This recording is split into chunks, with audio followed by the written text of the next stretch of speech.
Que Dieu vous bénisse, frères et sœurs, de tous les pays, de toutes les nations. Bon, c'est vrai qu'il y a beaucoup de pays que nous entendons et c'est très loin, mais nous pensons que c'est le même Seigneur, le même Dieu, la même parole, alléluia, le même message. Alors nous remercions le Seigneur pour tous ceux qui viennent de loin. Et nous pensons aussi à notre frère Élisée qui nous a salués aussi. Bon, lui, c'est là-bas, c'est Salon de Provence. Hein. Donc nous sommes reconnaissants. J'avais eu l'occasion, normalement, avec le frère, d'envisager un voyage ainsi en Afrique au mois de juin. Et puis les choses ont encore un peu, disons, oui, bah, évidemment, quand nous entendons cette épidémie d'Ebola qui aussi prend de l'ampleur au Congo, bon, le Seigneur c'est toute chose, n'est-ce pas? Nous prions le Seigneur, que Dieu les garde. Il semble que l'Organisation nationale de la santé, l'ONS, je pense comme ça qu'on l'appelle, ouais. OMS, oui, l'Organisation mondiale de la santé, fait part de son inquiétude. Mais nous sommes dans un monde où tout est inquiétude. Mais ce matin, nous allons ouvrir la parole de Dieu. Elle est là pour nous apaiser, nous rassurer, nous assurer en tout cas qu'il protège ses enfants. Donc nous savons qu'il y a beaucoup de problèmes, de situations diverses et variées dans ce monde. Nous faisons confiance au Seigneur et à lui seul. Alléluia. Donc nous voudrions prendre quelques écritures avant de laisser notre frère nous apporter le repas du jour. Nous voulons simplement relire une écriture qui est ainsi donnée dans le livre de l'Apocalypse.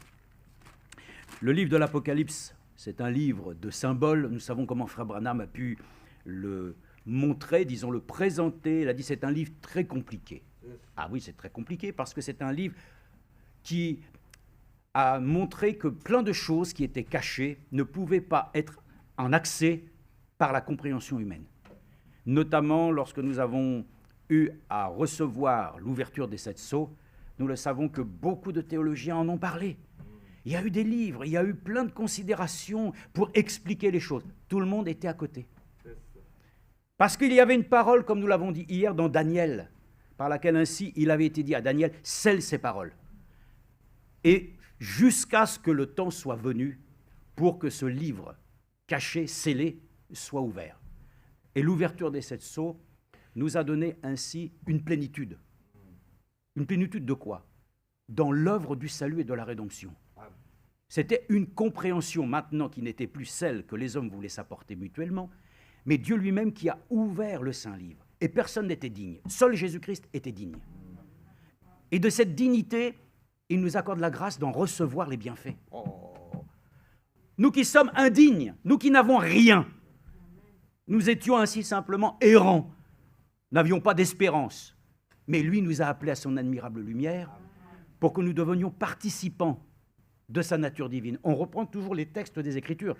Il n'a pas dit que nous devions participants d'une dénomination, participants d'un système organisé et religieux, mais de devenir participants des choses divines, de ce que l'Esprit de Dieu lui-même a commencé à la Pentecôte. Et nous honorons, frères et sœurs, ce que Dieu a fait à la Pentecôte. Que le Seigneur soit remercié. Je suis allé dans la chambre haute. Frère Franck, il pleurait tout le temps. Je vais être honnête. Dans cet endroit-là, je n'ai pas senti rien de particulier, je n'ai pas pleuré, j'ai été reconnaissant, j'ai été simplement touché de voir comment le Seigneur lui-même a agi. Je suis allé une fois de Jeffersonville, ok, une fois. Et puis, frères et sœurs, c'est aujourd'hui que nous devons nous trouver consciemment dans sa présence.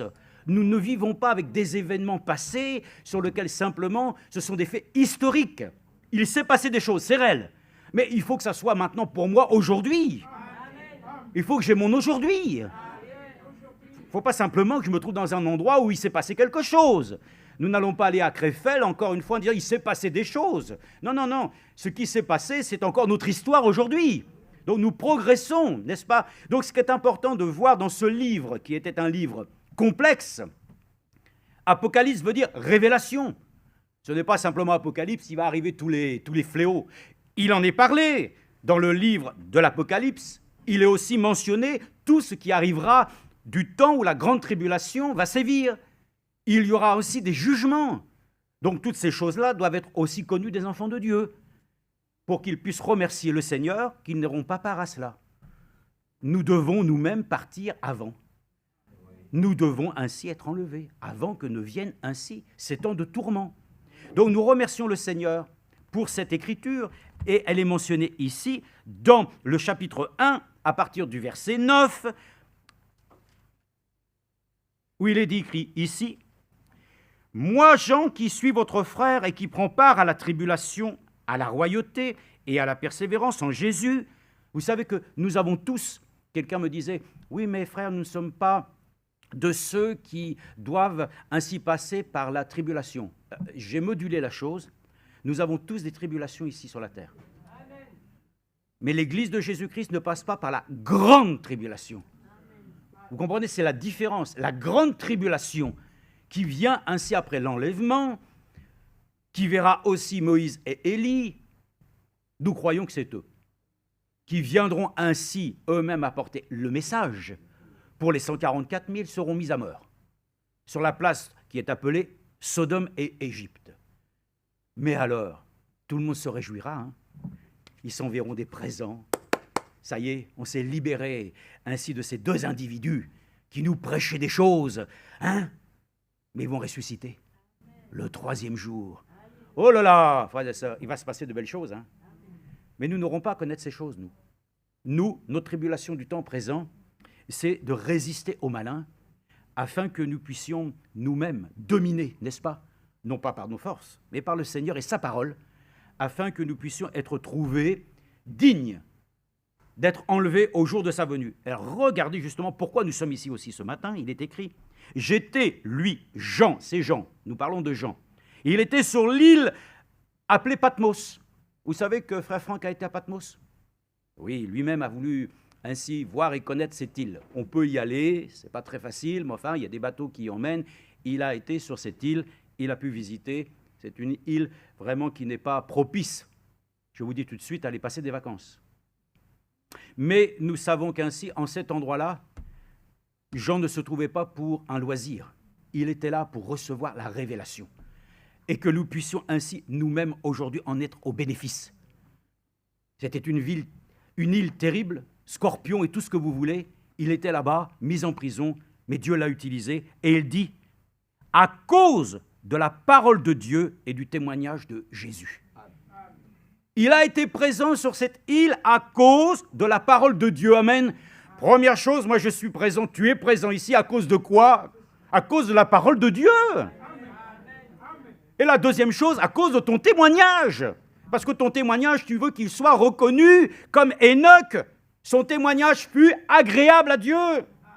Mais si c'est désagréable, peut-être que ça plaît à des hommes, je ne sais pas moi. Peut-être que tes voisins, ils t'aiment bien, ils trouvent que tu es bien. Hein?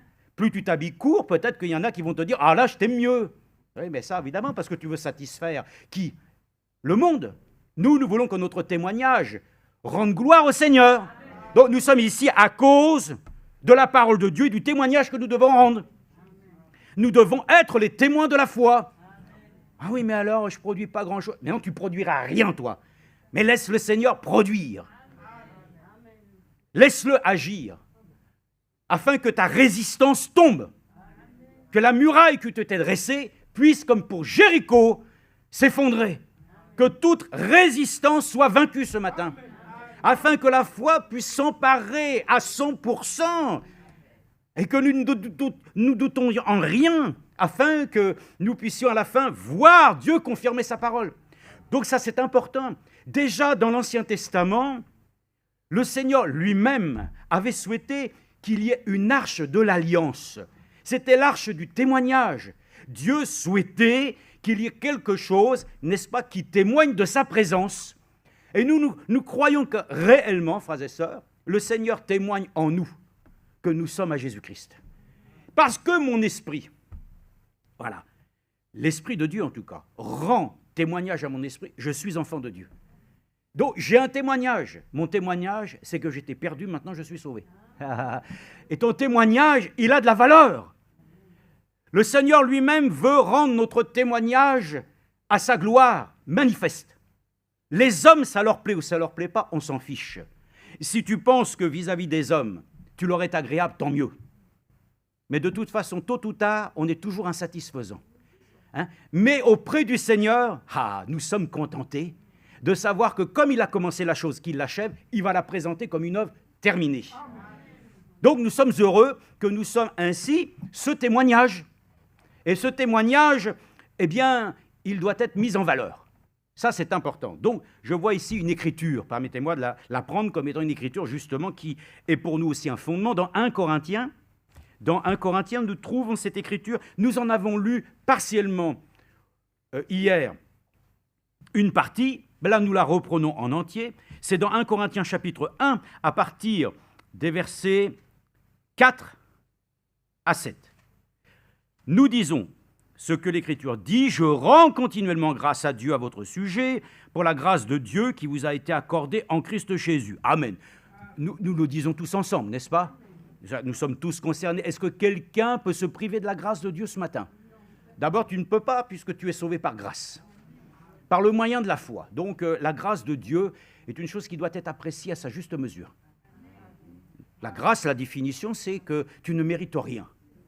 Mais Dieu te le propose gracieusement. Sans argent et sans prix, nous venons à lui ce matin. Est-ce que tout le monde a payé sa cotisation? Il n'y a pas de cotisation. On n'est pas dans un syndicat ici.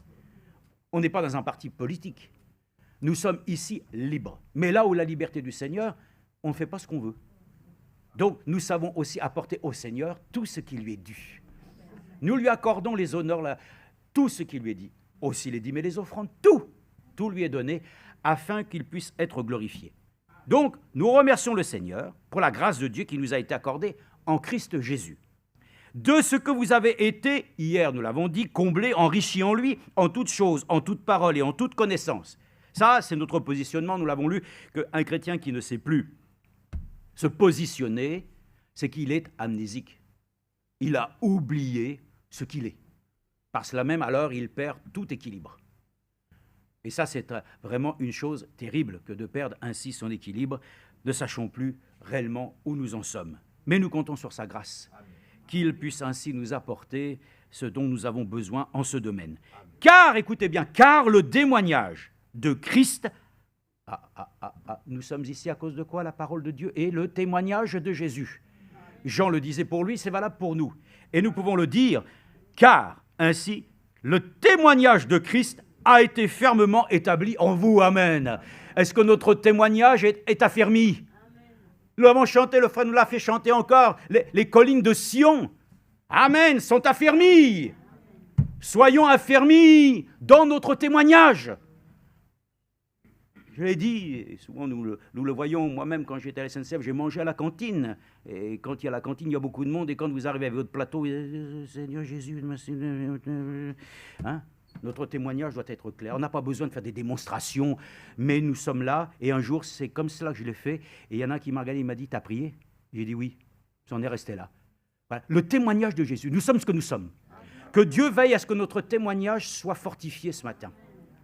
Que notre témoignage apporte un témoignage de Jésus. Hein, que tu sois capable, que tu aies fait ceci, que tu aies fait cela. D'abord, premièrement, si tu y es arrivé, c'est parce que Dieu t'en a donné la capacité. Hein, c'est lui qui t'en a donné les moyens. Donc, nous donnons le témoignage que ce matin, nous ne sommes ainsi que ce que nous sommes par sa grâce.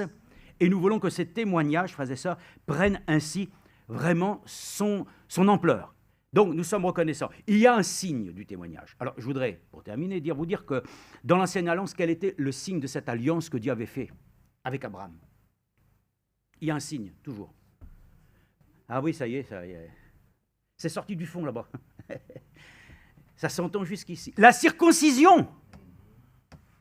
Il y a un signe authentique de l'alliance qui avait été faite avec Abraham. La circoncision. Mais permettez-moi de vous dire encore que notre témoignage n'est pas simplement de pouvoir le dire, que notre témoignage consisterait à pouvoir ainsi avoir donné notre corps à la science, d'avoir donné ainsi nos propres capacités pour servir des causes humanitaires. Notre témoignage, c'est que nous servons le Seigneur. Et nous sommes tout dédiés à lui complètement, corps, âme et esprit. Et donc, il doit y avoir aussi, dans ce témoignage, un signe authentique.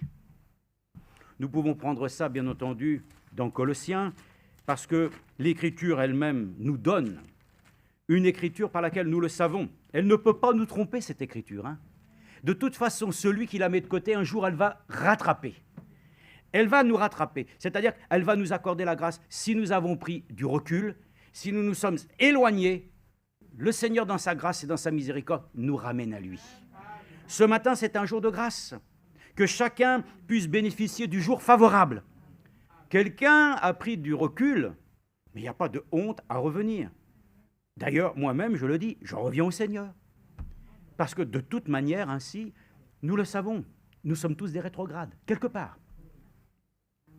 Mais nous comptons sur lui, afin qu'il attise en nous un feu nouveau. Les gens diront, mais moi, c'est que des braises. Bon, ben moi, j'ai vu des braises et puis faire repartir un feu. Oh là là là là, quelques braises et faire repartir, frères et sœurs. Alléluia, un feu. Oh, gloire à Dieu. Que Dieu souffle ces braises ce matin.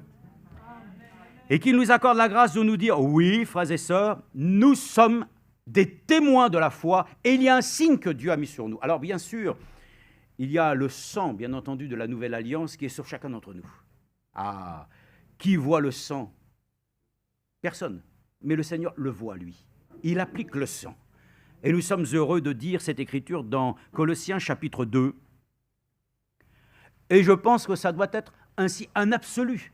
Moi, c'est le premier message que j'ai écouté, l'absolu.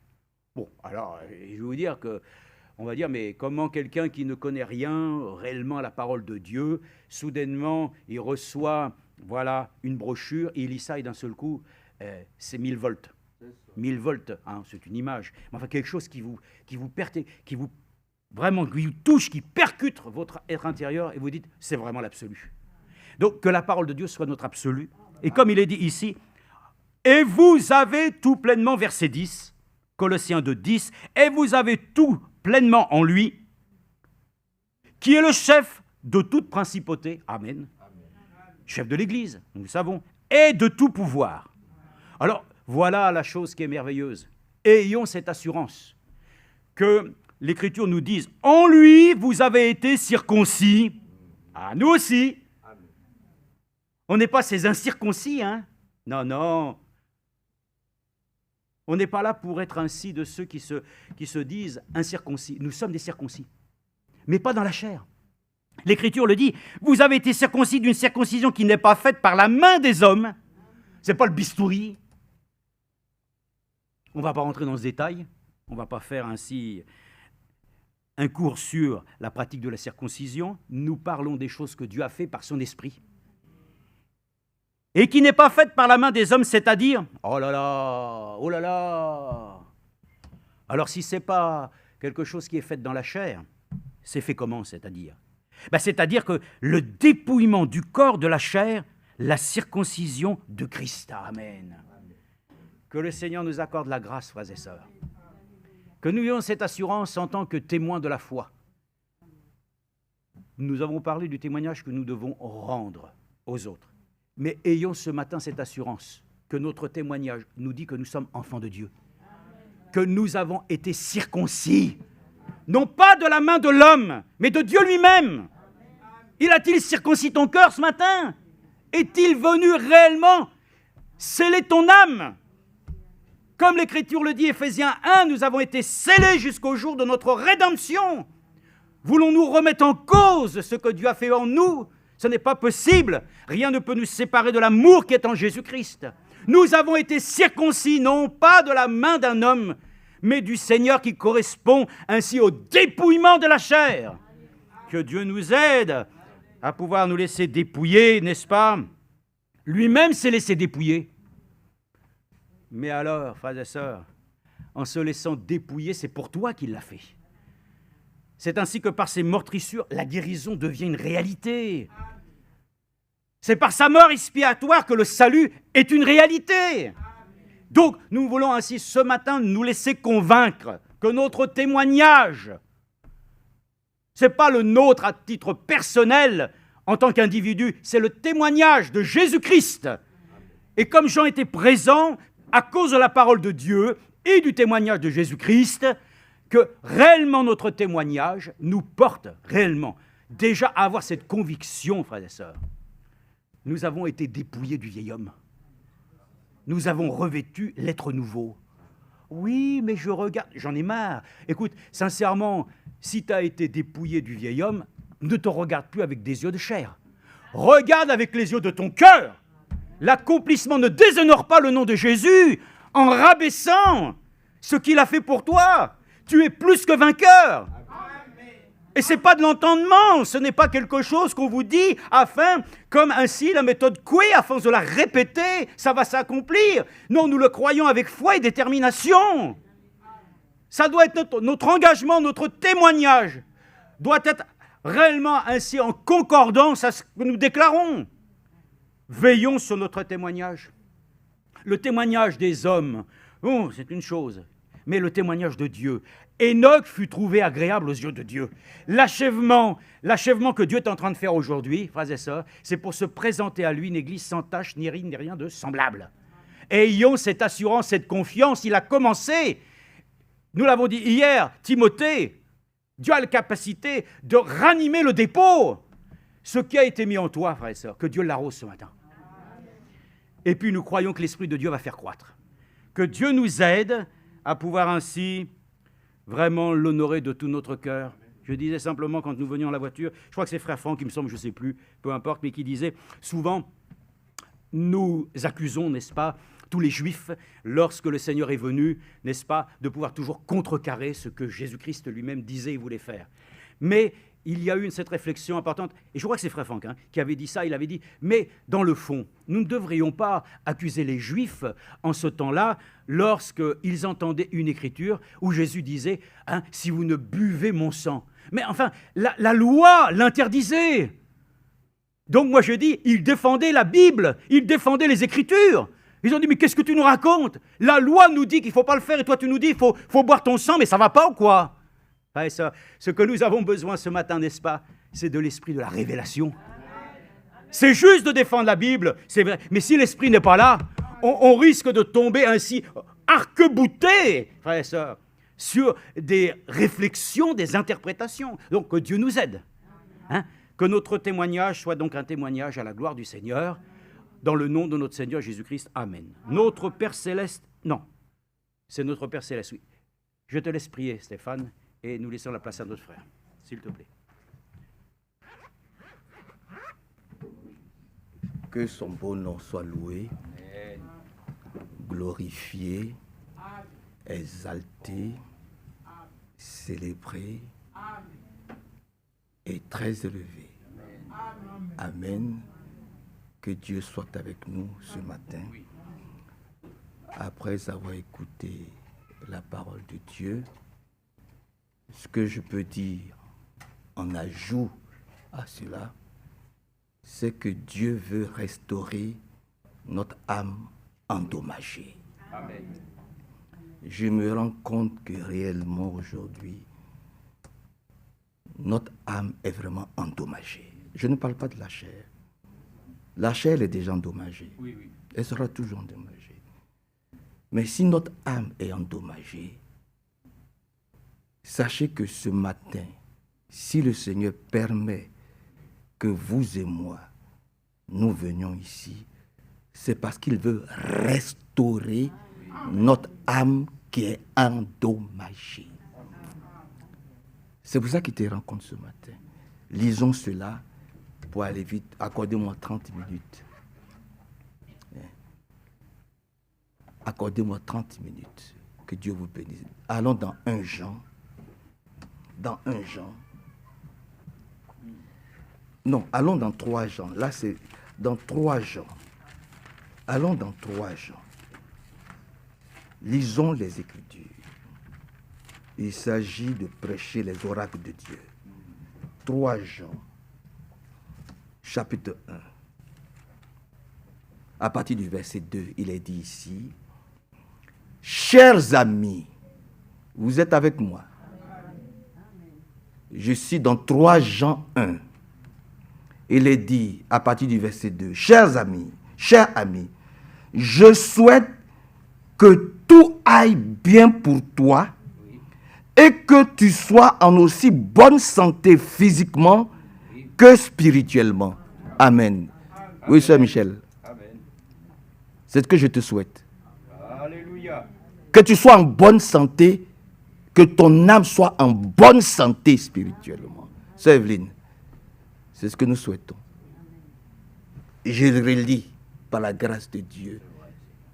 Hein, ma soeur, je relis par la grâce de Dieu. Sœur Chama, je relis. Il dit, cher ami, au nom de Jésus, je souhaite que tout aille bien pour toi et que tu sois en aussi bonne santé physiquement. Oui. C'est ce que nous souhaitons, sœur Agnès. Amen. C'est pour ça que nous sommes ici, frère Stéphane. C'est pourquoi physiquement, le Seigneur nous guérisse tous. Amen. C'est pourquoi spirituellement aussi, le Seigneur nous guérisse tous. Quand tu viens à l'église, c'est pour guérir, c'est pour que ton âme guérisse. C'est pour que ton corps guérisse. Pas par un homme, mais sous l'écoute de la parole de Dieu. Tous ceux qui écoutent spirituellement, Dieu leur parlait, ils guérissent. Ils sont transformés. Ils sont changés. Ils sont vivifiés.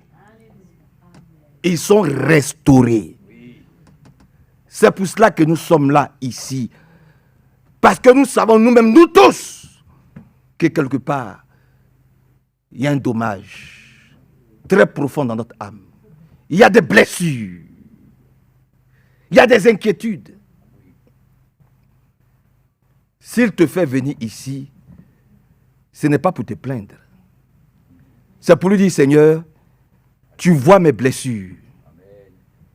Tu vois toutes mes souffrances. Tu vois toutes mes douleurs. Comme tu le dis ici, tu veux que je sois en bonne santé physiquement, mais aussi spirituellement, tu veux que je sois en bonne santé, Seigneur. Amen. Viens à mon secours. Viens à mon aide. Souviens-toi de moi. Aide-moi. Console-moi. Et que tout devoir, toute douleur, toute épreuve soit ôtée de ma vie au nom du Seigneur Jésus-Christ. Amen. C'est vrai. Tu peux te sentir blessé. Tu peux même quelquefois te sentir en prison dans l'église. Hélas. C'est vrai, frère. Il y a des moments où tu peux te sentir blessé. Oui. C'est parce que quand Dieu leur parlait, si vous ne buvez mon sang, ou si vous ne... ils se sont sentis blessés. Parce que dans leur loi, ce n'est pas comme ça que les choses se passent. Donc, sous l'écoute de la parole, tu peux te sentir blessé. Ou tu peux te sentir être contraint de venir à l'église à cause de ton mari, à cause de ton papa, à cause de ta maman. Si je ne vais pas, qu'est-ce qu'on va dire? Allons dans le psaume 142. Le psaume 142 nous dit quoi? Je parle à quelqu'un. Hein? Que Dieu vous bénisse. Allons dans le psaume 140. Le psaume 142. Dans le psaume 142, il est aussi dit quelque chose là-bas qui va nous aider, nous tous, à ce niveau-là, pour ne pas que nous puissions nous sentir en prison. Parce que celui qui délivre de la prison, c'est encore lui qui s'appelle le Seigneur Jésus-Christ. Psaume 142, à partir du... on va lire seulement juste un verset, le verset 8. Il a dit, fais-moi sortir de ma prison. On n'a pas dit, fais-moi sortir de ta prison. Non, non, non. Dieu ne met pas quelqu'un en prison. C'est vrai. Parce que quelquefois, les chrétiens, quand ils viennent à l'église, ils pensent que, oh, c'est comme si je suis dans une prison. Ne fais pas ça. Ne dis pas ça. Ne va pas là. Non, non, non, non. C'est toi-même qui t'emprisonnes. Dans l'église, là, il n'y a pas plus liberté que dans l'église. Amen. Amen. Dans l'église, il n'y a pas plus de démocratie que dans l'église. Amen. Amen. Dans les syndicats, on t'oblige à payer tes cotisations. Dans les partis politiques, on t'oblige à payer tes cotisations. Mais ici, personne ne va courir après toi. Personne ne va te dire pourquoi tu n'as pas fait ça. Non, non, non, non. C'est la maison de Dieu. Ce n'est pas la maison de Frère Badassi. Donc, c'est toi-même qui t'enfermes dans une prison. Ce n'est pas quelqu'un qui te met dans une prison. Alléluia. Maintenant, je reviens là. Parce qu'il faut, ne dites pas, c'est Frère Manassé qui dit, c'est écrit, verset 8. Fais-moi sortir de ma prison pour que je puisse te louer, Seigneur. Il faut que je sorte de moi-même. Il faut que je sorte de ma religion. Il faut que je sorte de mes raisonnements, de mes traditions, de mes coutumes. Alléluia. C'est ça, sortir de sa prison. Amen. Il faut que je me laisse guider. Je me laisse conduire. Je me laisse orienter par le Seigneur. Comment? Sous l'écoute de sa parole. Il dit, fais-moi sortir de ma prison pour que je puisse te louer au milieu du cercle de tes fidèles quand tu m'auras fait du bien. Dieu fait toujours du bien à ceux qui sortent de leur propre prison. On ne prend pas quelqu'un pour le mettre en prison quand il n'a rien fait. Il a volé, il a détourné, il a tué, il a violé, et puis on fait des recherches, on trouve que c'est avéré, donc on le prend, et puis selon la loi du pays, on le condamne à des mois ou à des années. Mais quelqu'un qui n'a rien fait, il se balade dans les rues, on vient l'arrêter. Vous avez déjà vu ça où? Non. C'est lui-même qui fait qu'on l'emmène en prison. Par ses actes. Par les actes qu'il pose. C'est nous-mêmes qui nous mettons dans notre propre prison. Que Dieu vienne à notre secours. Et c'est notre prière aujourd'hui. Donc, si tu ne viens pas à l'église, ça ne va pas arrêter ce que Dieu doit faire dans l'église. Dieu, il ne va pas t'attendre pour faire ce qu'il doit faire. Il va continuer à faire. Tu t'es fait du mal toi-même. Vraiment que Dieu vienne à notre secours pour que nous puissions comprendre les choses de la bonne manière. Alors, mes bien-aimés, aujourd'hui, s'il y a un titre à donner à quelqu'un, c'est les oracles de Dieu. C'est ce que nous voulons. Nous voulons être sous les oracles de Dieu. Nous voulons écouter les oracles de Dieu, pas les oracles des hommes. Amen. Nous voulons écouter les oracles de Dieu. C'est-à-dire, un homme, quand il se tient ici, et puis il ouvre la bouche, la Bible dit que ce soit comme annonçant les oracles de Dieu. C'est ce que nous faisons. C'est pour ça qu'on nous déteste. Parce qu'ils ont détesté Jésus-Christ le premier. Et il dit, comme lui, ils l'ont détesté, alors ils vont détester frère Franck, ils vont détester frère Branham, et ils vont détester frère Manasseh. Et donc, détestez-moi. Mais nous allons continuer à prêcher les oracles de Dieu. Parce que nous sommes comme notre Père. Alléluia. Si vous ne l'avez pas aimé, c'est logique que vous ne nous aimez pas. Parce que vous ne pouvez pas dire que vous aimez Jésus et puis vous n'aimez pas frère Manasseh. Il y a un problème dans votre adoration. Que Dieu soit loué. 1 Pierre, donnez-moi quelques minutes. 1 Pierre chapitre 4. Vous êtes avec moi? 1 Pierre chapitre 4. Il est mis dans 1 Pierre au chapitre 4. Vous êtes là, hein? On a déjà fini, hein? 1 Pierre au chapitre 4. Je vais trouver 1 Pierre au chapitre 4. 1 Pierre chapitre 4. On peut commencer à partir du verset 7. Il est dit ici, 1 Pierre 4, 7. La fin de toutes choses est proche. Ce n'est pas frère Manasseh qui le dit. Mais je pense que tous les enfants de Dieu, logique, vous allez même voir, même les musulmans, ils vont vous dire, les temps sont faits. Ils vont vous dire, on est à la fin du monde. Même les musulmans. Même tout le monde le dit aujourd'hui. Vous allez même prendre les gens du monde, eux-mêmes ils disent, oui, c'est vraiment, nous sommes... Mais où tu vas passer l'éternité? C'est ça la question. Parce que hier, quand on leur disait que le monde allait brûler par le feu, les gens aussi ne le croyaient pas. Hein. Au temps de Noé, les gens ne le croyaient pas. Mais ils ont raison. Puisque quand le prophète leur disait que le monde va être détruit par l'eau, il n'avait jamais vu, à cette époque-là, Dieu n'avait jamais fait tomber de pluie. sur la terre. La Bible dit, le matin, il n'y avait que quelques rosées. Il ne connaissait pas la pluie. Donc, il se posait la question, mais qu'est-ce que ce prophète-là est en train de nous raconter? Quelle pluie? Nous, on connaît Dieu. Dieu ne nous a jamais dit qu'il va pleuvoir. Et lui, il vient et nous dit qu'il va pleuvoir. Vous voyez? Il a plu ou il n'a pas plu? Il a plu. Il a plu. Et aujourd'hui, nous vous disons, ce monde-là, il va être détruit, pas par l'eau, mais par le feu. Amen. Mais avant cela, tous les élus, la race des élus, ceux qui sont nés de Dieu, ils vont être enlevés. Alléluia. Là, dans l'enlèvement, là, il n'y a pas affaire de papa, il n'y a pas affaire de maman, il n'y a pas affaire de mari, il n'y a pas affaire de femme, il n'y a pas de, je suis le fils d'eux, je suis la fille de... Il n'y a pas ça. C'est chacun pour soi. La façon dont tu tailles, la façon dont tu mesures Dieu, là, c'est comme ça aussi qu'il va te mesurer. Voilà.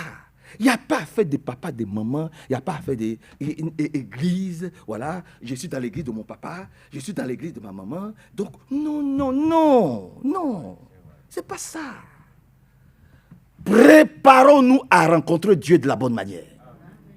C'est pour ça qu'il dit ici, la fin de toute chose est propre. Donc, vivez donc d'une manière raisonnable et gardez l'esprit éveillé afin de pouvoir quoi? Dormir. Afin de pouvoir vous reposer. Allez faire vos petites courses à Carrefour. Matin, midi, soir. Non, ce n'est pas ce qui est mis. Amen.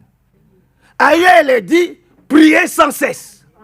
Hier, on a vu, c'est aujourd'hui difficile pour les enfants de Dieu d'ouvrir la bouche. Quand on dit prier, tout le monde disparaît.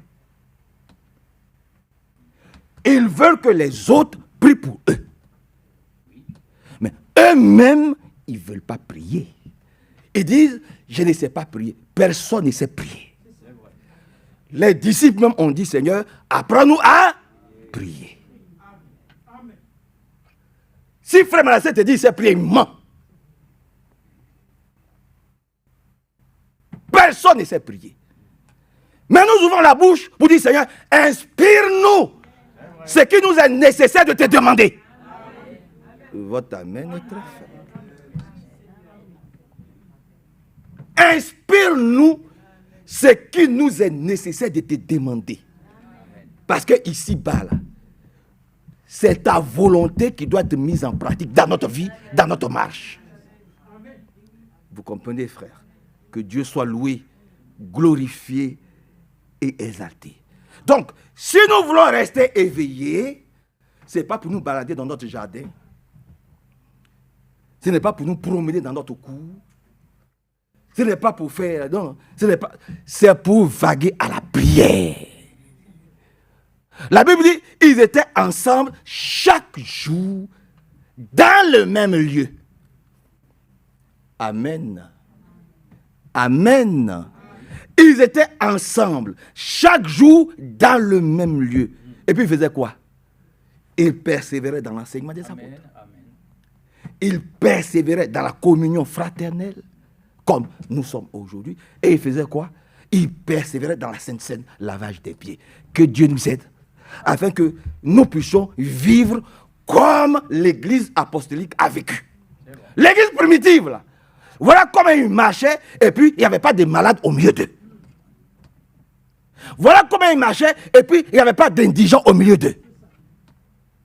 Le problème de son frère était son problème, le problème de l'autre était le problème de l'autre. Ça ne passait pas là pour se critiquer, pour se juger, pour dire oui. Ouais. Le tort d'un, c'est le tort de l'autre. Pourquoi? Nous sommes du même corps. Si ton pied heurte une pierre et puis ça se blesse, c'est tout le corps qui est blessé. Mais je ne vais pas aller voir frère Hervé. Pour dire, frère Hervé, ça va? Oui, ça va. Tu as vu? Mon pied a cogné et puis mon pied s'est blessé. Oh, mon pied n'est pas bien. Hein. Mais c'est une folie. Mon pied est sur mon corps. Vous êtes avec moi? Vous êtes avec moi? Je me cogne les pieds. Et puis je vais, Stéphane, ça va? Oui, ça va, oui. Et qu'est-ce qu'il y a? Eh bien, je me suis cogné le pied, je me suis blessé, oh là là, mais ce pied, j'ai envie de le couper. Mais tu n'as rien compris. Alléluia. Ce pied-là, si tu le coupes, mais tu vas être handicapé. S'il n'y a pas un frère ou une soeur ici, là, mais ça nous handicape. Tout le monde doit être là. Et nous devons nous battre tous pour que nos bouches ne permettent pas à un d'entre nous de sortir.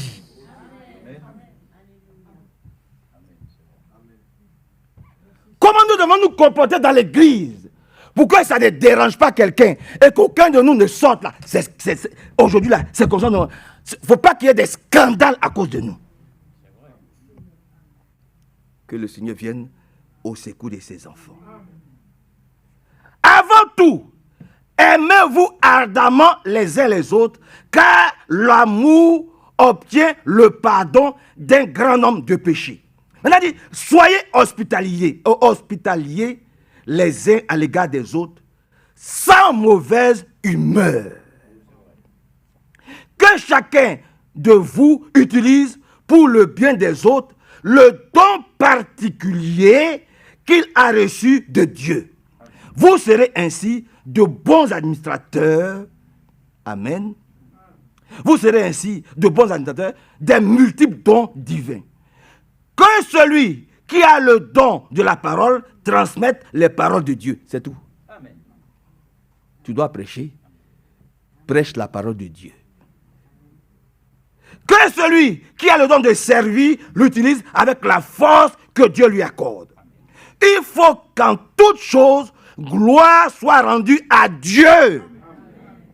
Par Jésus-Christ, à qui appartiennent la gloire et la puissance pour toujours. Alléluia.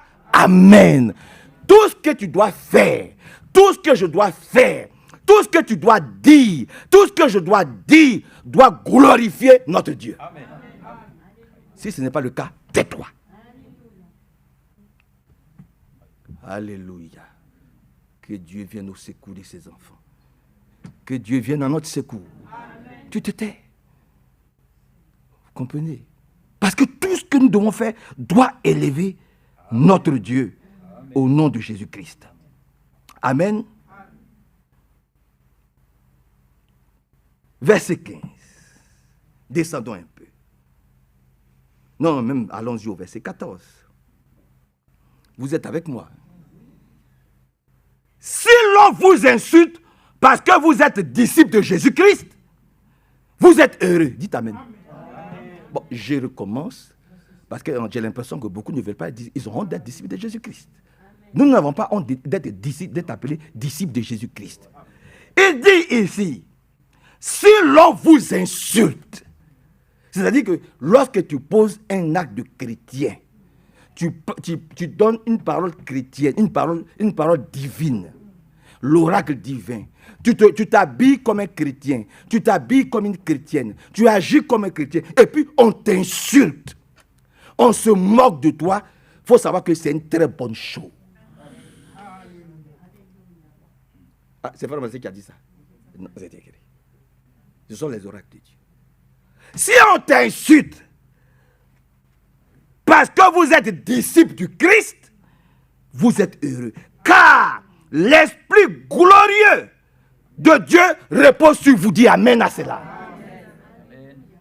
C'est justement parce que tu as le baptême du Saint-Esprit que les gens ne t'aiment pas. Parce qu'ils ne connaissent pas le Saint-Esprit. Ils ne l'ont pas reçu. Voilà pourquoi ils t'insultent. Ils se moquent de toi. Vous comprenez? Parce qu'ils ne comprennent pas ce qui est bon. Mais toi, il est en toi, il vit en toi.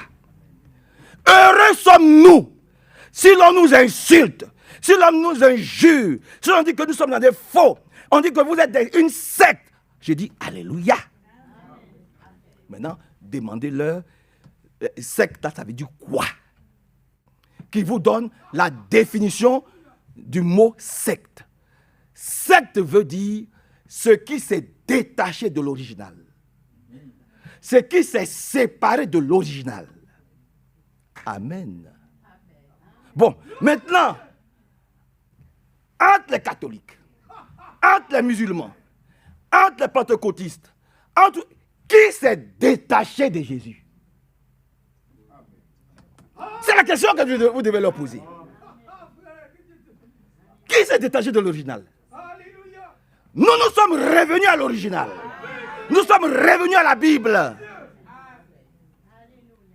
Alléluia. Amen. Nous sommes retournés à l'original. Et c'est parce que nous sommes retournés à l'original qu'on nous traite de secte. Mais la plus grande des sectes, on les connaît. Amen. Amen. C'est ça, frère. Ah, oui. Je vais vous donner un petit exemple. La Bible dit, mariez-vous.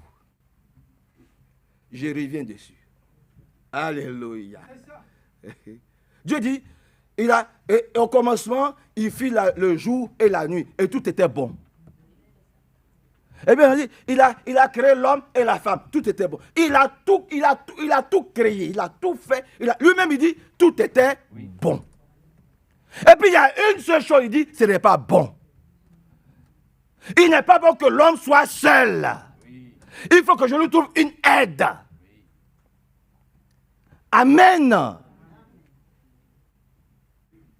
Amen. Oh, c'est merveilleux. C'est Dieu lui-même qui parle. Ouais, vous. Donc, lui-même, il dit, là, ce n'est pas bon. Il faut que je corrige ça. Et toi aussi, tu dois pouvoir dire, Seigneur, là, il me manque une aide. Il faut que tu corriges ça. Dis Amen. Alléluia. Que Dieu nous bénisse. Que Dieu nous bénisse. Mais les autres, ils disent, non, chez nous là-bas, il doit s'appeler Père.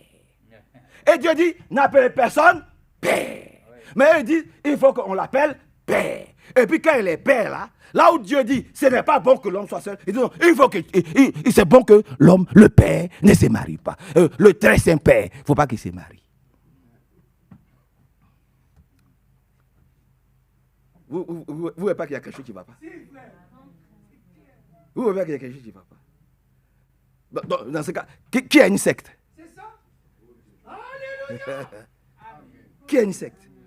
Ceux qui mettent la parole de Dieu en pratique ou ceux qui disent et qui pratiquent le contraire de ce que la Bible a dit. Donc vous-même, pensez à ça et que Dieu nous aide et que nous puissions simplement avancer. Dieu vous bénisse.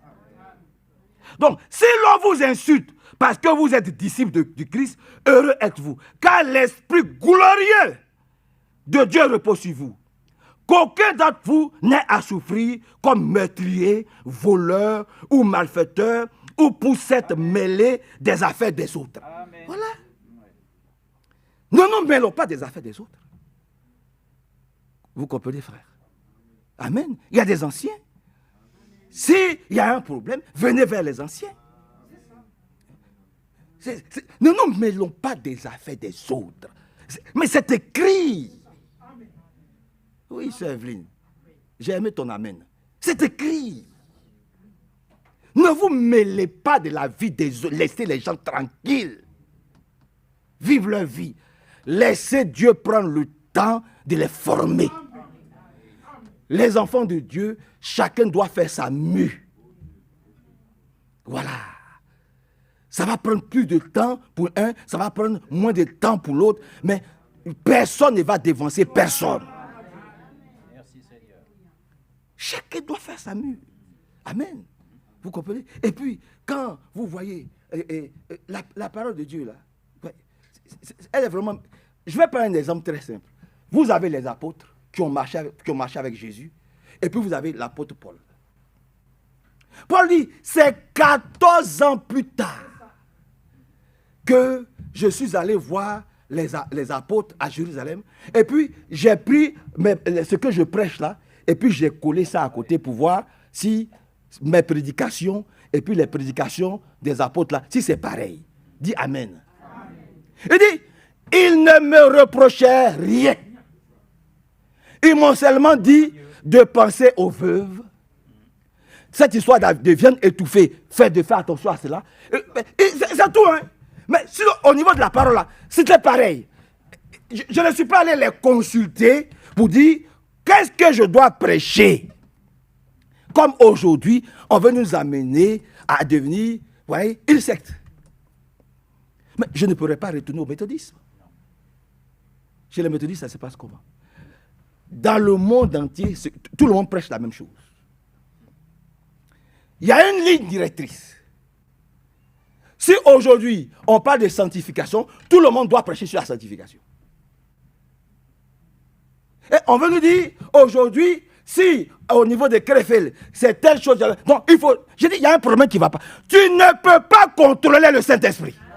Amen. Je recommence. Nous ne pouvons pas et nous ne pourrons jamais contrôler le Saint-Esprit. Amen. Les yeux, les oreilles sont sur la même tête, mais n'ont pas le même rôle. Les yeux ont besoin des oreilles, comme les oreilles ont besoin des yeux. La bouche a besoin des dents, comme les dents ont besoin de la bouche. La langue a besoin des dents. Les pieds ont besoin des mains, comme les mains ont besoin des pieds. Tout est harmonieux. Mais ils n'ont pas le même rôle. On veut nous ramener à la dénomination. Ça ne marchera pas. Ça ne marchera pas, frère.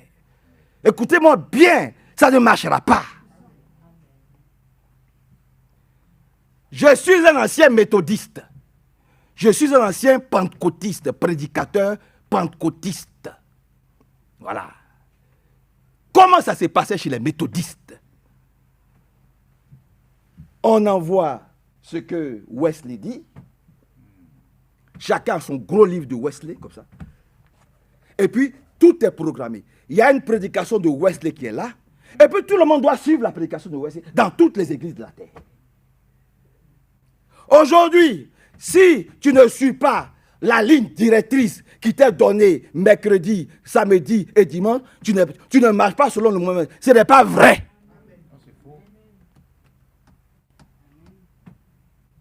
Ce n'est pas vrai. Paul est venu. Et les apôtres auraient pu dire à Paul, mais pourquoi tu ne prêches pas comme nous?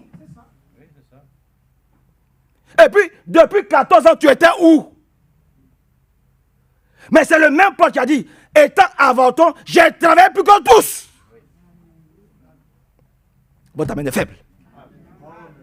J'ai travaillé plus que tous. J'ouvre une parenthèse. J'ai travaillé plus que tous. Vous comprenez, frère? Amen. Vous ne nous ramènerez pas dans la dénomination. Les domestiques doivent être à leur poste.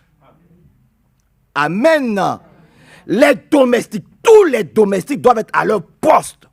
Nous ne retournerons pas à ce que nous avons vomi. Chez les méthodistes, il y a la ligne directrice. Voilà. Vous devez suivre exactement ce que Wesley a dit. Si tu ne le suis pas ce dimanche-là, tu es hors chose. Ça, c'est la dénomination. Nous ne retournons pas dans la dénomination. Nous laisserons le Seigneur nous conduire. Nous laisserons le Seigneur nous guider. Nous ne sommes pas imbus de notre personne. Amen. Mais nous savons que dans l'église, s'il y a eu un Moïse, s'il y a eu un Josué, s'il y a eu un Pierre, il y a aussi un petit Timothée. Il y a eu un petit Tite. Il y a eu un Silas à qui on a dit, prêche la parole. Amen. En tant convenable ou pas, Paul aurait pu leur dire, prêchez scripturairement ce que je vous ai dit. Mais il a dit, prêche la parole. En temps favorable ou non. Amen. Reprends, console, fortifie. Amen. Vous comprenez? Voilà comment tu dois te comporter avec les personnes âgées. Avec les jeunes, voilà comment tu dois te comporter. Tout a été dit. Mais tout doit être fait, conduit par le Saint-Esprit. Amen. Que Dieu nous bénisse. Éphésiens chapitre 4. Vous êtes avec moi? Donc, terminons. Si l'on vous insulte parce que vous êtes disciples du Christ, heureux êtes-vous, car l'Esprit glorieux de Dieu repose sur vous. Qu'aucun d'entre vous n'ait à souffrir comme meurtrier, voleur ou malfaiteur, ou pour s'être mêlé des affaires des autres. Mais si quelqu'un souffre parce qu'il est chrétien, c'est comme ça que c'est écrit chez moi, hein? Si quelqu'un souffre parce qu'il est chrétien, qu'il n'en ait pas honte.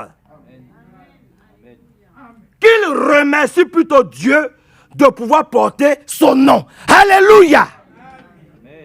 Qu'il remercie Dieu plutôt de pouvoir porter son nom. Voyez-vous. Donc souffrons. Amen. Et portons le nom du Seigneur Jésus-Christ. Éphésiens chapitre 4, verset 29. Vous êtes là? Je peux lire quelques écritures. Avançons un peu. Éphésiens 4, 29. Éphésiens 4, à partir du verset 29, je vais trouver. On peut même commencer à partir du verset 25. Éphésiens 4, 25. C'est pourquoi rejetez le mensonge. Que chacun dise la vérité à son prochain. C'est important. Rejetons le mensonge au milieu de nous. Que Dieu nous aide, frère. Que nous puissions parler franchement les uns aux autres. Car nous sommes tous membres d'un même corps. Dis Amen. C'est ce que je venais de montrer tout à l'heure. Nous sommes tous membres d'un même corps. Donc on doit pouvoir se dire la vérité. Tu mens à Hervé, tu te mens à toi-même. Si moi je mens à Stéphane, je me mens à moi-même. Vous comprenez? Que Dieu nous aide. On ne prêche pas le faux pour obtenir le vrai. Tu as mal fait, tu dis j'ai mal fait. Amen. Rejetons le mensonge. Que chacun dise la vérité à son prochain, car nous sommes tous membres d'un même corps. Si vous vous mettez en colère, ne péchez pas. Que votre colère s'apaise avant le coucher du soleil. Amen. Ne tombez pas, ne donnez pas au diable l'occasion de vous dominer. Dis Amen à cela. Amen. Ne donnons jamais l'occasion au diable de nous dominer. Et puis après, vous dire, frère, j'ai regretté. Non. Que Dieu nous aide, nous tous. Ne donnons pas l'occasion au diable de nous dominer. Maintenant vient la chose. Que celui qui volait cesse de voler. Amen. Qu'il se mette à travailler de ses propres mains pour gagner honnêtement sa vie et avoir ainsi de quoi aider les pauvres. 29. Maintenant viens, c'est très important. Qu'aucune parole mauvaise ne sorte de votre bouche. Dis Amen. Amen. Qu'aucune parole mauvaise ne sorte de votre bouche. Dites seulement des paroles utiles. Amen. Qui répondent à un besoin et encouragent autrui, encouragent les autres.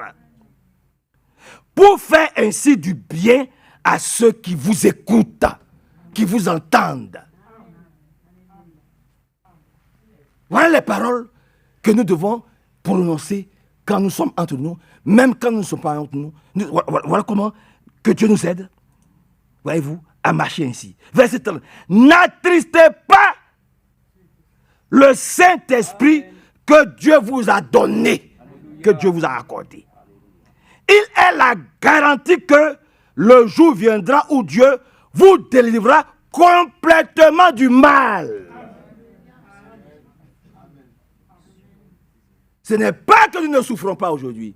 Ce n'est pas que nous n'avons pas des épreuves. Ce n'est pas qu'il n'y a pas de couac dans le couple. Ce n'est pas qu'il n'y a pas quelquefois des disputes, des incompréhensions. C'est normal. Ce qui n'est pas normal, c'est la division, la séparation, c'est le divorce. Amen. C'est écrit, Dieu est le divorce. Amen. C'est comme ça que c'est écrit. Dieu y est le divorce. Amen. Oui. Votre amen est très faible. Oui. Ce n'est pas que dans le couple, il ne va pas avoir des couacs. Oui. Ce n'est pas que dans le couple, il ne va pas avoir des incompréhensions. Mais dès que l'homme reprend sa position, la femme reprend sa position, l'harmonie revient dans le couple. Un homme, il doit savoir que sa femme est plus faible que lui. C'est ce que la Bible dit. Est-ce que je peux continuer un peu? Oui. Vous êtes avec moi? Oui. Un homme, il doit savoir que sa femme est plus faible que lui. Une femme, elle va toujours parler comme une femme. Dans sa faiblesse. Mais comme l'homme, il est homme, et il est un peu plus mature, il va se dire, mais comment elle peut parler comme ça? Mais comment elle peut me dire ça? Non. Ne te mets pas dans cette posture. Retourne à la parole. Où Dieu, rappelle-toi, Dieu dit, la femme là, elle est faible. Oui.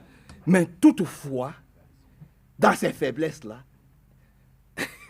si elle continue à croire en Dieu, elle va être sauvée. Vous êtes là. Que Dieu nous bénisse. Et que son beau nom soit loué, glorifié et exalté. C'est-à-dire qu'il doit porter sa femme. Il doit soutenir sa femme. Il doit aider sa femme dans ses faiblesses. Exact.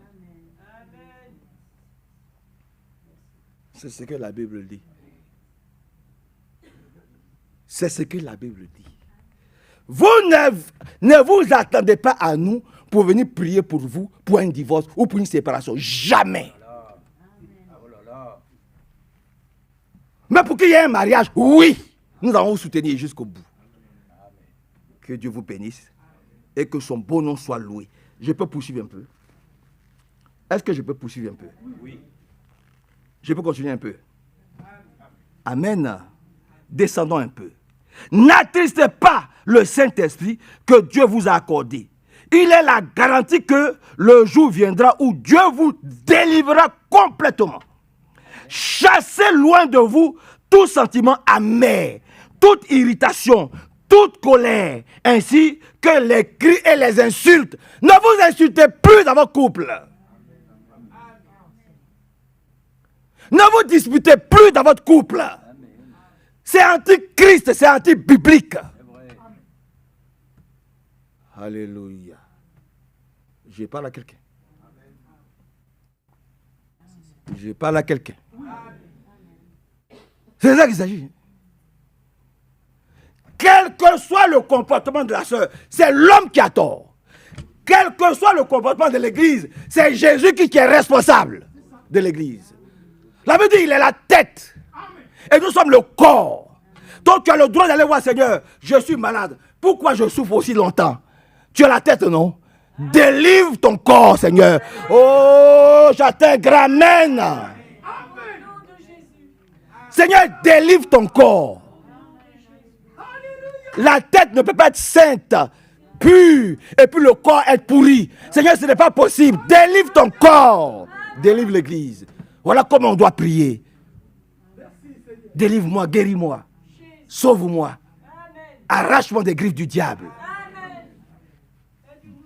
Tu es la tête. Et nous sommes le corps. Que Dieu nous bénisse. Amen. Puissamment. Vous êtes avec moi. Donc, nous n'avons pas le droit d'attrister l'esprit que Dieu a mis en nous. L'esprit de Dieu est en nous. Hein. Tu ne peux pas dire Jésus est Seigneur que par le Saint-Esprit. Amen. Amen. Dis Amen. Amen. Son esprit est en nous. Donc, quand il y a la colère en toi, quand il y a les animosités en toi, quand tu es fâché, c'est le Saint-Esprit qui a attristé. Ne le faisons pas sortir. Faisons en sorte que le Saint-Esprit ne nous quitte jamais.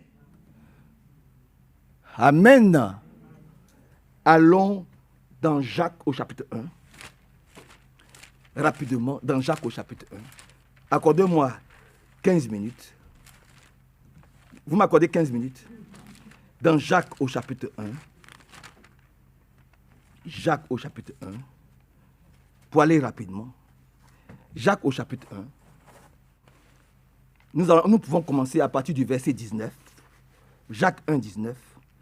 Rappelez-vous bien ceci, mes chers frères. Chacun doit être prompt à écouter, mais lent à parler et lent à se mettre en colère. Oui. Amen. Amen. Dans la maison, dans le foyer, dans l'église, il faut qu'on apprenne à s'écouter. On apprend à s'écouter. L'un dit, tu as fait ça, ça ce n'est pas bien. L'autre dit, tu as fait ça, ce n'est pas bien. On doit pouvoir s'écouter. Ah oui, frère, bon, voilà, j'ai compris. Excuse-moi, pardonne-moi. Allons de l'avant. Amen. Il dit, rappelez-vous bien ceci, mes frères. Chacun doit être prompt à écouter, mais lent à parler et lent à se mettre en colère. Car un homme en colère n'accomplit jamais ce qui est juste aux yeux de Dieu. Un homme qui prêche en colère, même s'il prêche bien, c'est faux. Il y a un problème. Tu ne peux pas venir prêcher ici en colère. Amen. Tu ne peux pas dire, oui, je vais venir donner des conseils à mon frère, à ma soeur, à ma fille, en colère. Tu aggraves la situation. Quand Jésus parlait aux pharisiens ou aux sadducéens, il n'était pas en colère. Il leur disait, voici l'écriture. Ceux qui acceptent, ils acceptent. Ceux qui ne veulent pas accepter, ils avancent. Oh, prêchons les oracles de Dieu. Amen. Car un homme en colère n'accomplit pas ce qui est juste aux yeux de Dieu. C'est pourquoi rejetez tout ce qui salit. Amen. Rejetons tout ce qui nous salit et tous les excès dus à la méchanceté. Accueillez avec humilité la parole de Dieu. Accueillons avec humilité. En toute humilité, accueillons la parole de Dieu. La parole que Dieu veut planter dans notre cœur. Car elle a le pouvoir de nous transformer, de nous sauver, cette parole. C'est cette parole qui a le pouvoir de nous transformer, de nous changer, de nous régénérer. Vous comprenez? Si vous êtes fatigué, on va arrêter. Amen. Vous êtes fatigué. La parole de Dieu est plantée dans notre cœur. Amen. C'est important. C'est très important. Que Dieu nous aide, nous tous. Amen. Que le diable ne nous alourdisse pas. Parce que tout à l'heure, quand on va sortir, pour la chair, là, les choses là, les bouteilles de jus, là, tout à l'heure, là, on va voir, vous allez voir, tout le monde va être très en forme. Mais cette nourriture, elle est meilleure que là-bas, ce qui nous attend. Ça, c'est la nourriture périssable. Amen. Mais là, c'est pour la vie éternelle. Ce qui est pour la vie éternelle, cette parole, c'est elle qui nous rajeunit. Là-bas, là, ça nous alourdit. Quand tu vis de moi, tu es lourd, tu es lourde. Tu as juste envie d'aller te coucher. Quand tu finis de manger là-bas, tu as juste envie de ne rien faire.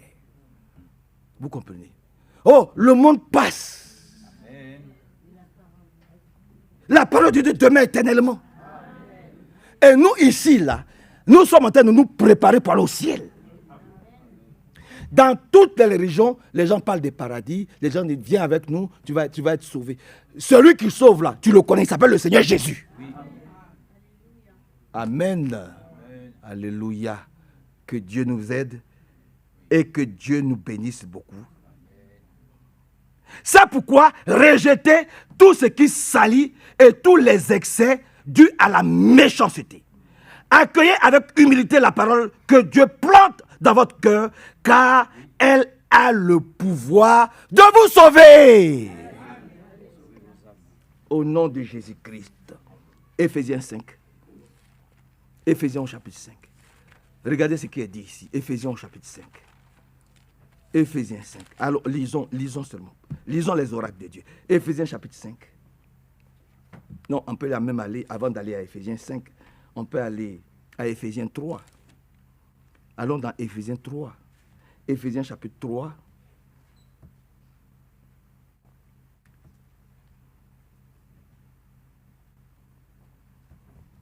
Éphésiens 3, verset 1er. C'est pourquoi moi, Paul, j'adresse ma prière à Dieu. Je suis prisonnier au service de Jésus-Christ. Dis Amen à cela. Amen. Pour vous, les non-juifs, Ça dit pour nous. Ça dit pour nous. C'est pourquoi moi, Paul, j'adresse ma prière à Dieu. Je suis prisonnier au service de Jésus-Christ pour vous, les non-juifs. Vous avez certainement entendu parler de la mission dont Dieu, dans sa bonté, m'a chargé en votre faveur. Dieu m'a accordé une révélation pour me faire connaître son plan secret.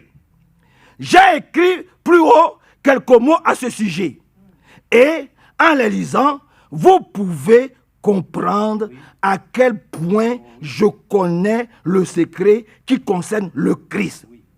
Dans les temps passés, ce secret n'a pas été communiqué aux humains, mais Dieu l'a révélé par son esprit à ses saints prophètes et apôtres. Donc, au commencement, Dieu a révélé ses secrets à ses saints prophètes et apôtres.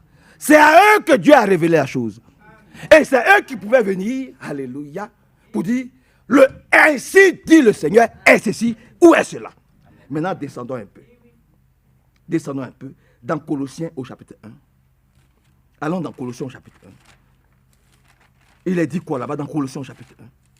Colossiens chapitre 1.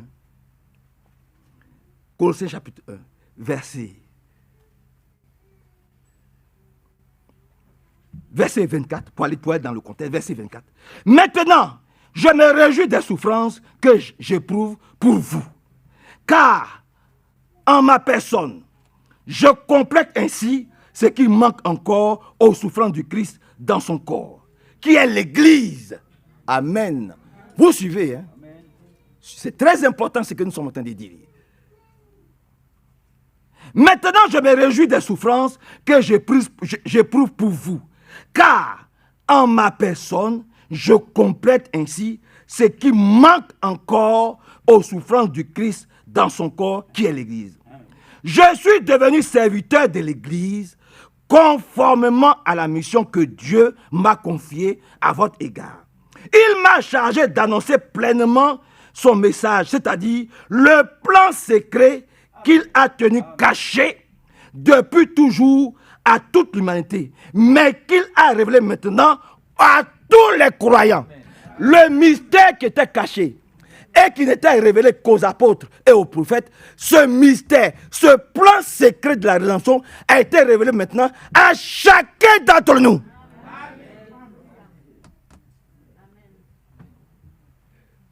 Gloire à Dieu. Il n'y a plus de mystère pour toi et moi. Parce qu'un prophète est venu nous révéler ce qui étaient les 7 sceaux. Ce qui étaient les 7 âges de l'Église. Paul dit au commencement là-bas, dans Éphésiens chapitre 3, il dit, ces choses, ces mystères-là étaient d'abord cachés, révélés aux apôtres et aux prophètes. Mais maintenant, Dieu lui a montré tous les mystères. Et tous ces mystères nous ont été révélés à toi, à moi et à nous tous les croyants. Nous connaissons maintenant tous les mystères. Un prophète puissant nous a été donné. Un serviteur fidèle et prudent puissant nous a été donné. Nous savons ce que Dieu attend de nous. Nous savons ce que Dieu veut de nous. Et je vous le dis maintenant, nous n'avons pas d'excuses. Vous dites, Seigneur, nous nous sommes trompés. Ou bien, Seigneur, on ne savait pas. Vous comprenez? Vous êtes avec moi. Vous êtes avec moi. Que Dieu nous bénisse. Et que Dieu nous aide. Que Dieu nous soutienne. Que Dieu nous fortifie. Nous ne sommes plus ignorants du mystère de Dieu. Dieu nous a tout révélé. Il nous a tout dit. À chaque croyant, en tout cas, tous les élus, ils connaissent le plan secret de Dieu. Alléluia. Amen. Vous comprenez? Maintenant, tu ne peux pas marcher comme ça, comme un fou ou une folle dans les rues pour dire, moi, Dieu ne m'a pas parlé, c'est faux. C'est toi-même qui t'es mis dans ta bulle.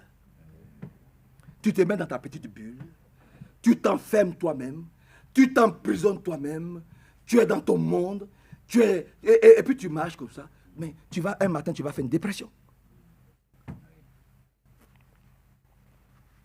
Mais bien sûr. Un matin, tu vas faire une dépression. Parce que tu ne sais pas si tu es chrétien, tu ne sais pas si tu ne l'es pas, tu as envie d'être avec les gens du monde, tu as envie d'être avec les chrétiens, tu as envie de rire avec les gens du monde, tu as envie de ne pas rire avec les gens, mais tu ne sais pas où tu es. Mais reviens à la maison. Reviens à la maison, sors de ta prison. Sors de ta bulle.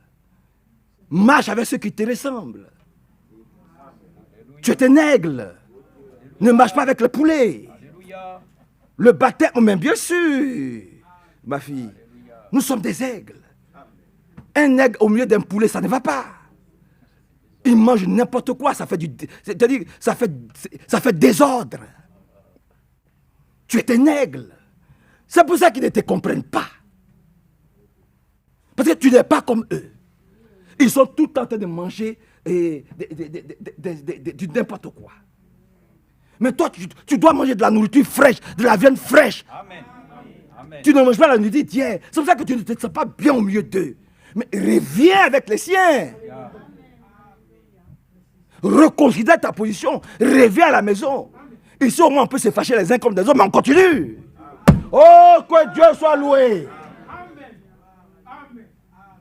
Reviens à la maison. Amen. Parce que le monde va toujours te rejeter. D'ailleurs, tu n'es pas comme eux. Tu ne peux pas aimer les choses du monde. Tu vas beau t'efforcer. Toi-même, tu sais qu'en toi, là, il y a quelque chose qui fait que tu hais le monde. Tu as le monde en dégoût. Même si tu t'efforces à être avec eux, ça ne marchera pas. Alléluia. Aigle de Dieu, ressaisissons-nous. Revenons à la bergerie. Que le Seigneur nous bénisse. Que le Seigneur nous bénisse. Et que son beau nom soit loué. 2 Samuel, lis 2 Samuel, frère. 2 Samuel, on a fini. Hein? Lis 2 Samuel, chapitre 23. 2 Samuel, chapitre 23. 2 Samuel, chapitre 23. À partir du verset 1. À partir du verset 1 à 4. 2 Samuel 23. Parole de David, fils d'Isaïe. Parole de l'homme haut placé, de loin du Dieu de Jacob. Oui. Attends, recommence bien. Parole de David, oui. Fils d'Isaïe. Parole de l'homme haut placé. 2 Samuel 23.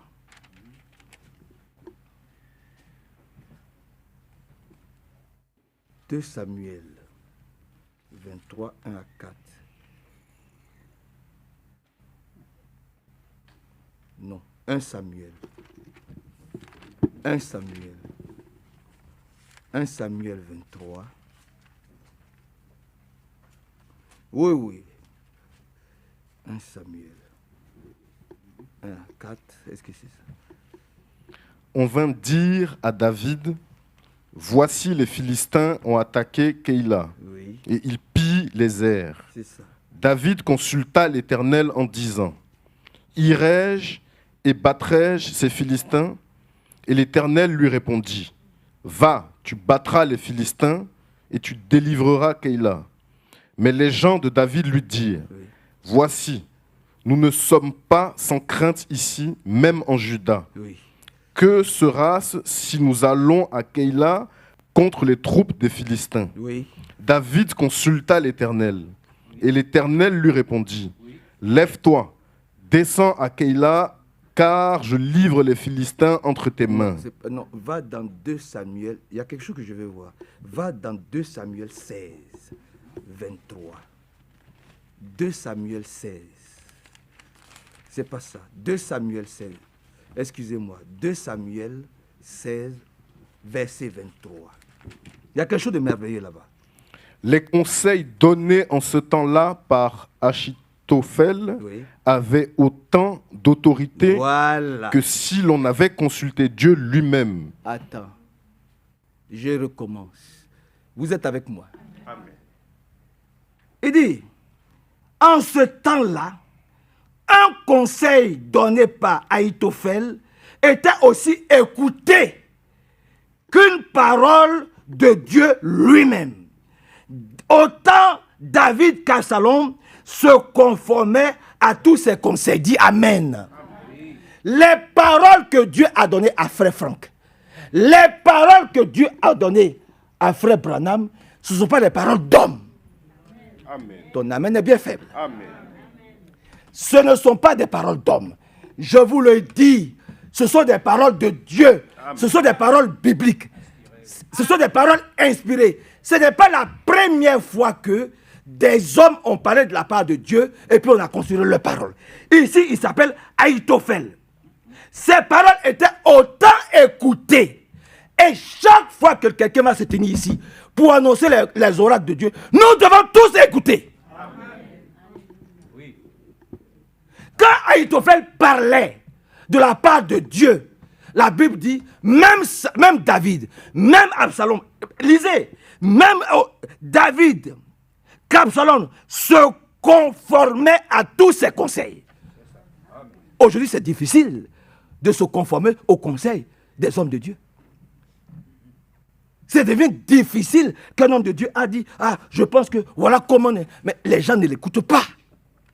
Les gens vont prendre conseil à l'extérieur de la France.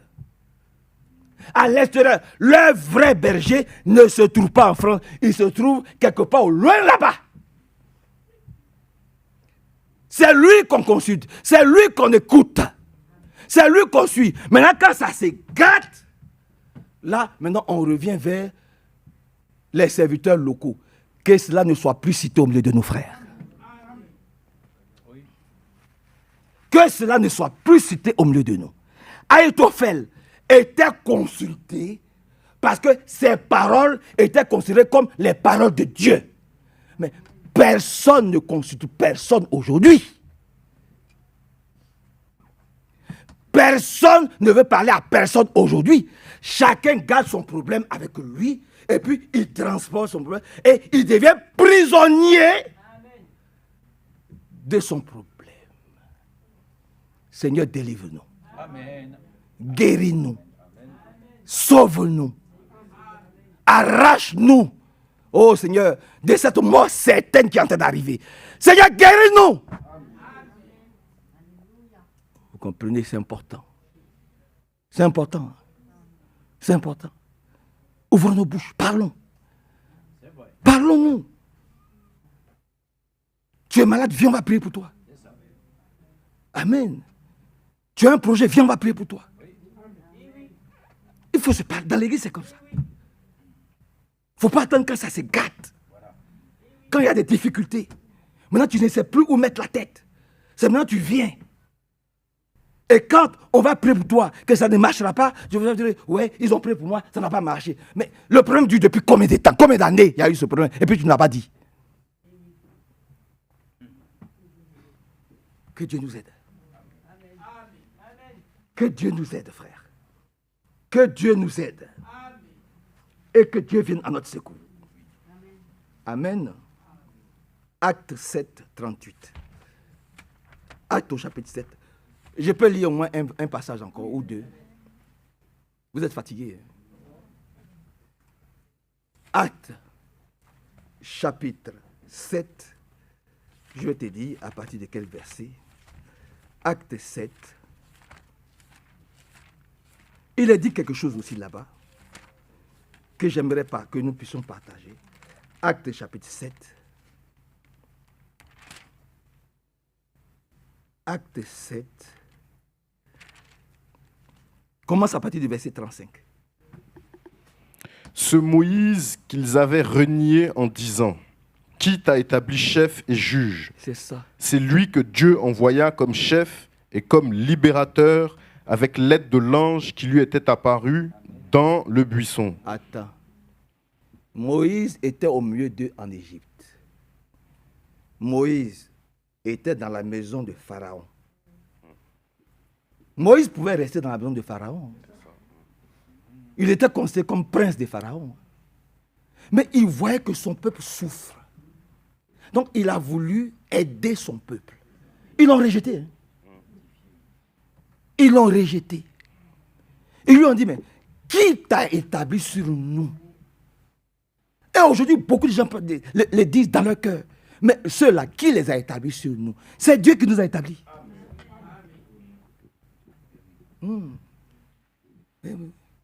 Si ça ne dépendait que de moi, il y a longtemps, j'aurais fait ce qui me plaît. Mais je suis comme lié à Lyon.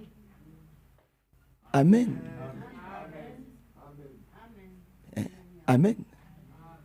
Amen. Thierry se battait. Thierry devait faire 3 ans à Lyon. Chaque fois qu'il a 3 ans, il me dit, ah, frère Manassé, mon contrat, je dis, on va prier, tu ne bouges pas. Ah, il nous écoute, il est là. Je dis, tu ne bouges pas.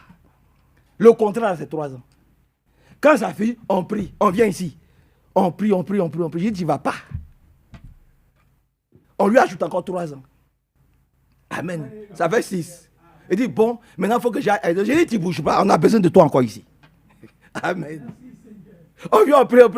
On lui dit, du jamais vu à Interpol. Du jamais vu. Jusqu'à il reste 10 ans, il dit, bon, maintenant je vais te demander, je demande la permission. Il y a les terroristes, il faut que j'aille apporter mon expertise dans mon pays. Je lui dis, va. Même pour aller chez Élysée, Élysée l'invite. Il dit à Élysée, Élysée est vivant, il dit, Élysée, demande la permission à Manassé si je peux venir te rendre visite. C'est un général. 4 gallons. Quand il était ici, il avait 20 000 euros par mois.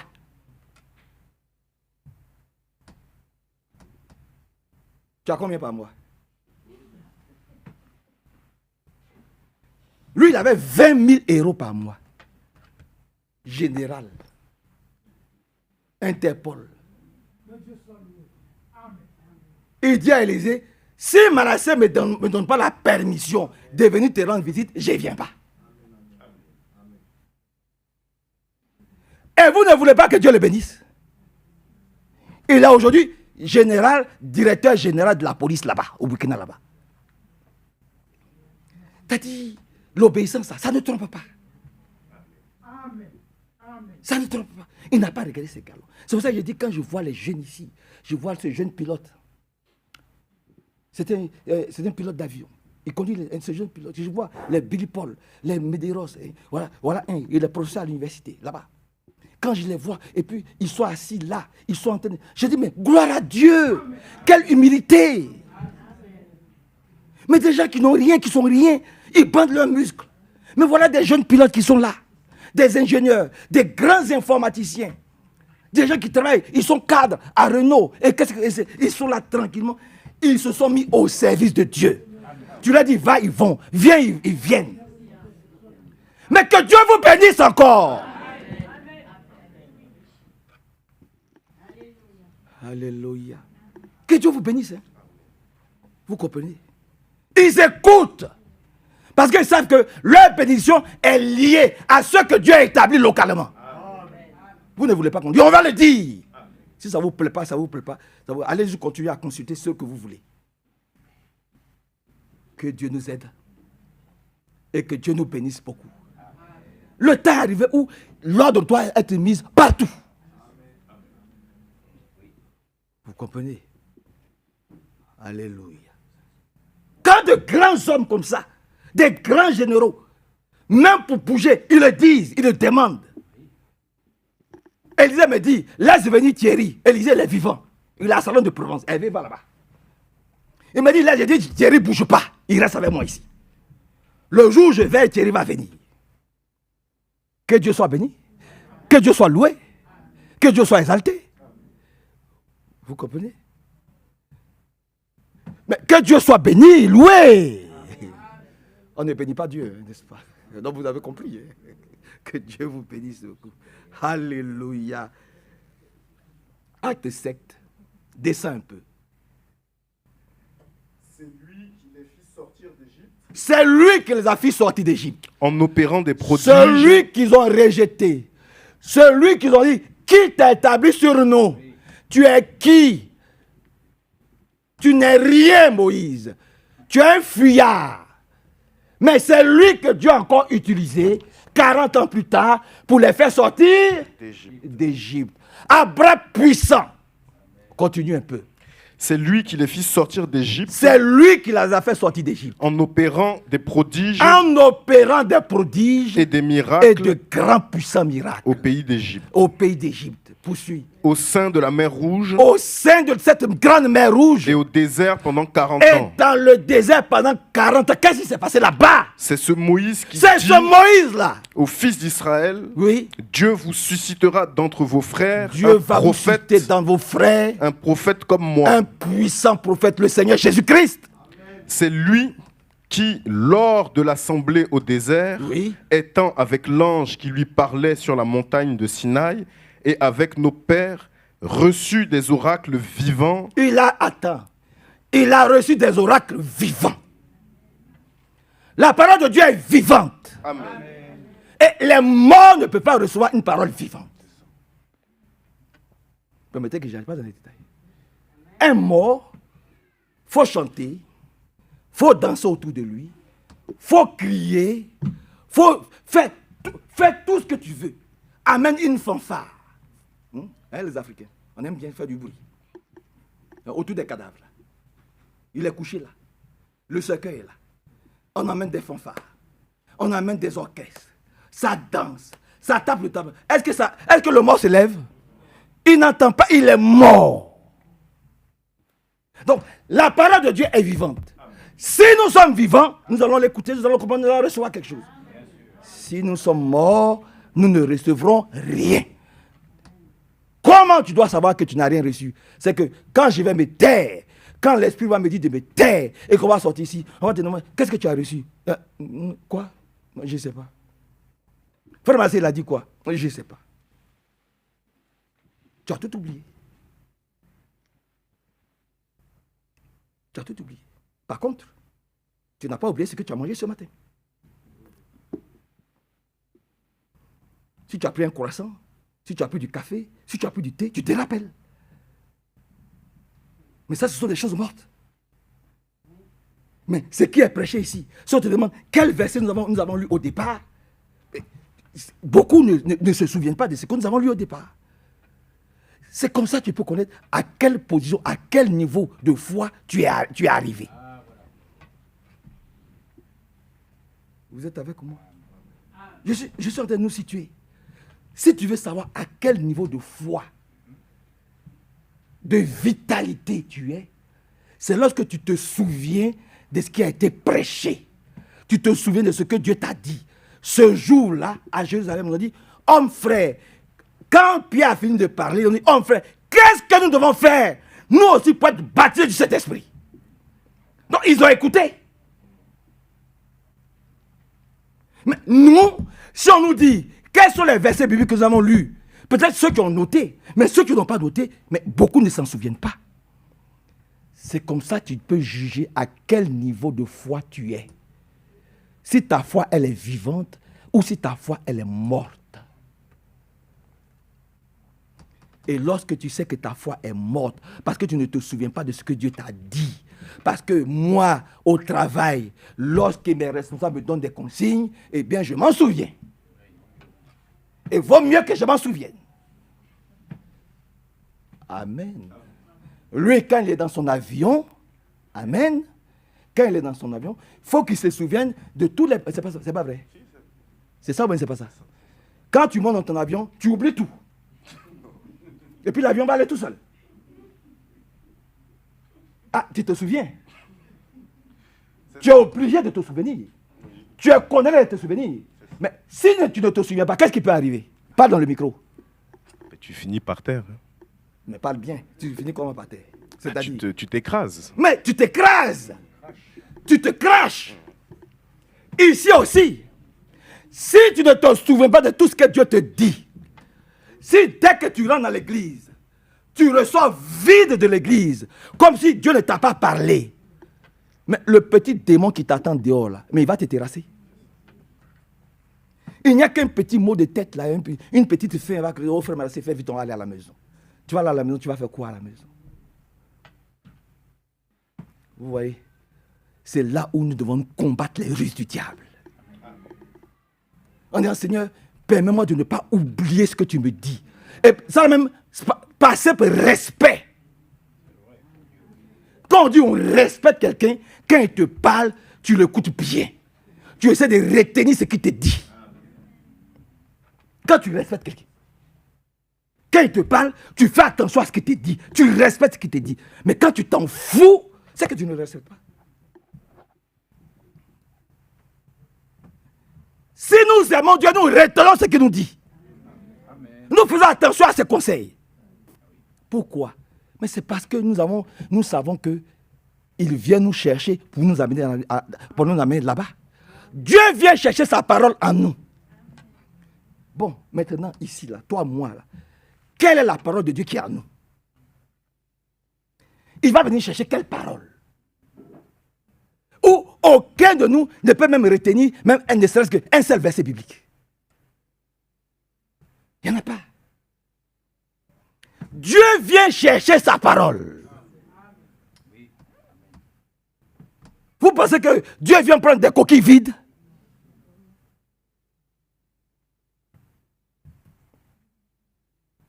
Il va venir te chercher comme ça parce que tu as fait baptême au nom de Jésus. Mais il y a plein qui ont fait baptême au nom de Jésus dans les dénominations. Dieu vient chercher sa parole, le dépôt qu'il a mis en toi là. C'est ça qu'il vient prendre. Seigneur, viens à notre secours. Viens encore à notre aide. Pour que nous puissions comprendre qu'on ne vient pas à l'église les bras ballants. On ne vient pas à l'église juste pour s'asseoir, écouter, faire menacer, gesticuler.